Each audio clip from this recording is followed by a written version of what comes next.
Maður hefur slasast borð. Skipstjórnarmaður býr meiðsli hans og metur ástandið þannig að þörf sé á tafarlausu flutningi á sjúkrahús. Skipstjóri hefur samband við stjórnstöð Landhelgisgæslu og í samráði við lækni ákveðið að senda þyrlu eftir þeim slasaða. Skipstjóri upplýsir stjórnstöð fyrst nafn skips, kallmerki og skipaskrárnúmer, gerð skips, staðarákvörðun, fyrirhugaða leið skipsins, stefnu og hraða, ástand og fjölda sjúklinga, kyn sjúklings, meðvitund, öndun og púls sjúklings, veður, vindstefnu og vindhraða, sjólag, skyggni og tegund úrkomu, möguleika á fjarskiptum, talstöð eða farsími og hvar öruggast að hífa frá skipinu. Samtímis trollið híft. Það tekið innbyrðis og síðan sett á fulla ferð að landi til móts við þyrluna. Skipstjóri gefur áhöfn fyrirmæli að hefja undirbúning að móttöku þyrlu samkvæmt því skipulagi sem tiltekið í neyðaráætlun skipsins. Við undirbúningin þykir rétt að rifja upp aðgerðir með því að skoða leiðbeiningar móttöku þyrlu. Þær meðal annars að finna í sjómannaalmanaki. Að lokinni skyndihjálp hefja skipverjar undirbúning að því að flytja hinn slasaði í börum, fyrst í sjúkraklefa eða á annan hlýjan stað í vistarverum og síðan þaðan á staðinn þar sem hann verður hífður upp. Á flugvellinum undirbúa flugliðar ferðina. Læknir í áhöfn þyrlunnar í öllum leitar, björgunar og sjúkraflugum.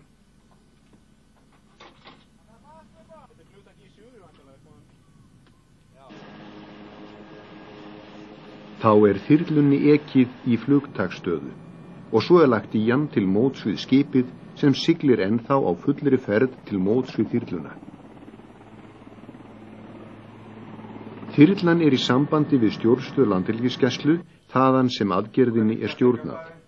Stjórnstöð líka í beinu sambandi við skipið og björgunaraðgerðin samstillt. Þegar þyrlan nálgast hjálpast skipverjar að við flutningin á þeim slasaða á staðinn þar sem hann verður hífður. Við gætum þess að hinn slasaði verði fyrir sem allra minnstum hnjaski á leiðinni. Áður en þyrlan kemur að skipinu hafa skipverjar rýmt athafnasvæðið þar sem tekið verður á móti sigmanni og sjúkrabörum. Festið öll stög og víra og allt lauslegt ofantilja svo ekkert fjúki við niðurstreymið frá þyrlunni. Allar hindranir fjarlægðar, slakið niður loftnetum sem strengd á milli mastra og fellið og festið bómum og gertum sé þess þörf. Skipstjórnarmaður sér fjarskipti við þyrluna og hefur stöðuga hlustun á rás 16 þegar þyrlan nálgast samskipti færð yfir á rás 6.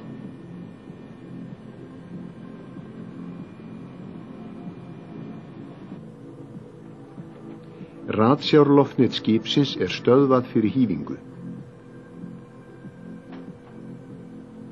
Þegar áhöfn þyrlunar hefur metið aðstæður ákveður hún endanlega hífingastaðinn og segir skipstjóra hvernig siglingu skip skuli hagað meðan hífing fer fram. Þá skipverjar búnir að skipuleggja aðgerðir og það á hreinu hver verkaskiptingin við móttöku þyrlunar. Þeir sem koma að móttöku þyrlu fylgjast með fjarskiptum við þyrlu. 3 skipverjar sjá móttökuna, 1 sér aðeins tengilínuna, hinir sjá börurnar. Við móttöku þyrlu klæðast menn björgunarbúningi eða björgunarvesti og hafa öryggishjálm á höfði. Borð í þyrlunni sigmaðurinn að gera sig kláran til að síga niður í skipið. Fyrst tengilínunni slakað niður í skipið og þar tekur tengilínumaðurinn á móti línunni. Hann stígur á tengilínupungin og gerir línuna upp fyrir framan sig. Aldrei festa tengilínu eða spilvír við skipið eða ykkur sjálfa. Sigmaðurinn leggur í hann og tengilínumaðurinn togar hann borð. Látið vírinn neðan við sigmanninn snerta skipið áður en komið við hann.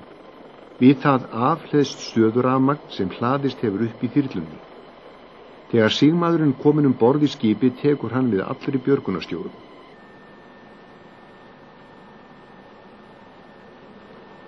Þá komið að því að slaka niður sjúkrabörunum og enn gegnir tengilínan hlutverki sínu. Látið sjúkrabörurnar snerta rekkverk eða lunningu áður en tekið á þeim, svo þið fáið ekki rafstraum í ykkur. Þegar allt klárt farið með þann slasaða á hífingarstaðinn.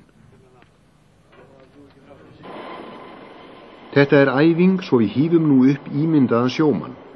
Tengilínumaðurinn heldur við með tengilínunni meðan börurnar eru hífðar.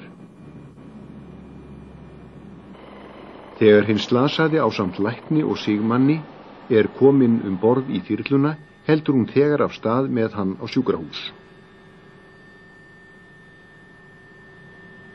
Hér lokið farsælu sjúkraflugi þar sem árangur valt á þekkingu sjómanna og flugmanna við þær aðstæður sem uppi voru.